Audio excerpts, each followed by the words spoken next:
Hi guys, for those of you who like to have books read to you, I will be reading chapter 2 of A Day No Pigs Would Die. So if you want to have your book open or if you want to have your PDF file open, that would be great as I start reading. Remember at the end of chapter 1, Robert had kind of blacked out. Even Peck, somebody was yelling out Papa's name, but I couldn't see anything. And it was real strange because my eyes were open. They were sort of stinged, so I blinked, but the fog was still there. There was a wool blanket around me. I could feel the wool rub against the raw place on my arm, but the hurt of it seemed to keep me awake and keep me alive. There were more voices now. I heard Papa answer, and the man who was carrying me asked, "Is this your boy? There's so much blood and dirt and Satan on him I can't tell for sure. Besides, he's near naked." "Yes," said Papa, "that's our Robert." And then I heard Mama's voice, soft and sweet like music, and I could feel her hands on my head and my hair. Aunt Carrie was there too. She was Mama's oldest sister who lived with us. Strong hands were touching my legs now and then my ribs. I tried to say something about not being in school. Somebody had some warm water and washed my face with it. The water had lilac in it and it smelled right restful. "We're beholden to you, Benjamin Tanner," said Papa, "for fetching him home. Whatever he done, I'll make it right. Better look to his arm. It got tore up worse than proper. May be broke." "Haven," I heard Mama say. "The boy's holding something in his hand. Can't make it out." I felt them taking something from my right hand. I didn't want to render it up, but they took it. "I never see the like of it," Mama said, "like it's near to be alive." I could hear Mr. Tanner's rough voice over the others. "I know what it is. It's a goiter." "A goiter?"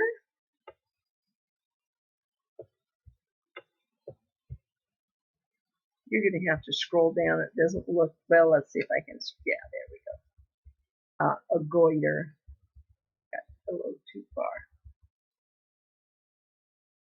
Sorry about that.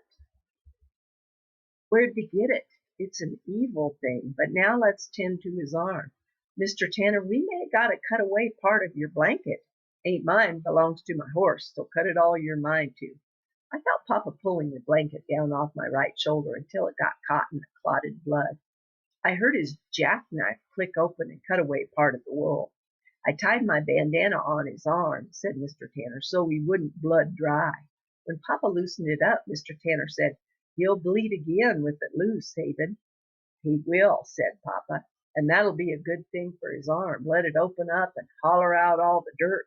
Only way to treat a wound is to bleed it till it's clean as a cat's mouth." "True." "Lucy," Papa spoke soft to Mama, "better get a needle threaded. He'll want sewing." He picked me up in his arms and carried me into the house into the kitchen. He laid me flat on the long lammas table, face up. Mama put something soft under my head, and Aunt Carrie kept washing me off with the lilac water while Papa cut off my shirt and took off my boots. "The poor lamb," said Mama. Somebody put a hand of my forehead to see if it was cool. It was followed by a cold, wet cloth, and it felt real good. Funny, but it was the only thing on my entire body that I could feel. Then I felt the first of Mama's stitches going into the meat of my arm. I wanted to yell out, but I didn't have the will for it. Instead, I just lay on my back on that old kitchen table and let Mama sew me back together. It hurt. My eyes filled up with crying, and the water ran in rivers to my ears, but I never let out a whimper. When I had took all the sewing to be took, and by this time I must have been more thread than boy, Papa burdened me upstairs to my room.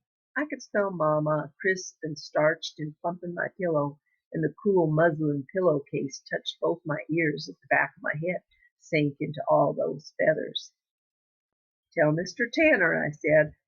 Mama rushed to where my head was, and Papa and Aunt Carrie were at the bed foot. "Tell Mr. Tanner," I said again, "that were he to look up on the ridge, he'll find a calf. I helped it get born. Afterward, old Apron was still choking, so I had to rip the ball out of her throat. I didn't mean to skip school. "I'll be," said Papa. "Where are your trousers, Rob?" said Aunt Carrie, who took quite a stock in appearances. "Up on the ridge. When I tied 'em round the tree they got busted some. I'm sorry, Mama. You'll just have to cut me out another pair." Mama put her face right down close to mine, and I could smell her goodness. I'm preference to mend busted pants than a busted boy. "I I can't feel nothin' in my right hand." "That's 'cause it's restin'," said Mama. "It wants to get well, and so do you. So right about now your pa and Carrie and I are going to tiptoe out of here and let you get some rest. You earned it." They left, and I closed my eyes and went right off. Later I woke up when Mama brought me a dish of hot succotash and a warm glass of milky, fresh from the evening pail. The bubbles were still on it. "That's real good," I said. At bedtime, Papa came upstairs with his big shoes, kicking one of the risers, and brought me one of the last winter apples from the cellar. He pulled up a chair close to my bed and looked at me for a long time while I ate the apple with my left hand. "You mendin'?" "Yes, Papa." "I ought to lick you proper for leaving the schoolhouse." "Yes, Papa, you ought." "Some day you want to walk in the bank and learning and write down your name, don't you?" "Yes, sir. I don't cotton to raise no fool." "No, Papa." I tried to move my right arm, but it made me wince up. I couldn't help but make a noise about it. "She bit you up fair, that cow, clear to the bone." "Sure did. I always thought that cows don't bite." "Anything'll bite, be it provoked." "I guess I provoked old Apron. Boy, she sure did some provoking on me." "You put a hand in her mouth?" "Yes." "You rip out that goiter?" "Yes, sir." "Was that 'fore or after the calving?" "I disremember. All I recall is that Apron was choking something fearful with a piece of stuff in her throat that she wanted me to fetch out." "So you tore out that goiter?" "Yes, sir. Her calf was hung up too, so I tore him out. Tore my pants and tore myself. Between me, the calf, and Apron, we tore up a good part of Vermont as well as each other." "How do you feel?" "Like if I die, at least I'll stop hurting." "Best you don't complain. A boy who skips school don't get no stick put on him." "No, sir, I won't complain. Except when I move sharp and sudden my arm is real numb. It's the rest of me that's in misery." "Where?" "My backside and my privates. I'm stuck so full of prickers it makes me smart just to think on it. Every damn what'd I hear? Every darn pricker in Vermont must be in me, working their way through and coming out the yonder side. It's enough to sell your soul." "Well, if your soul looks as poorly as your carcass, I don't guess it'll bring much." "I don't guess it will." Papa fished around in his pocket. "Here's 2 beads of spruce gum. One's for me, but I don't mention you'd want one."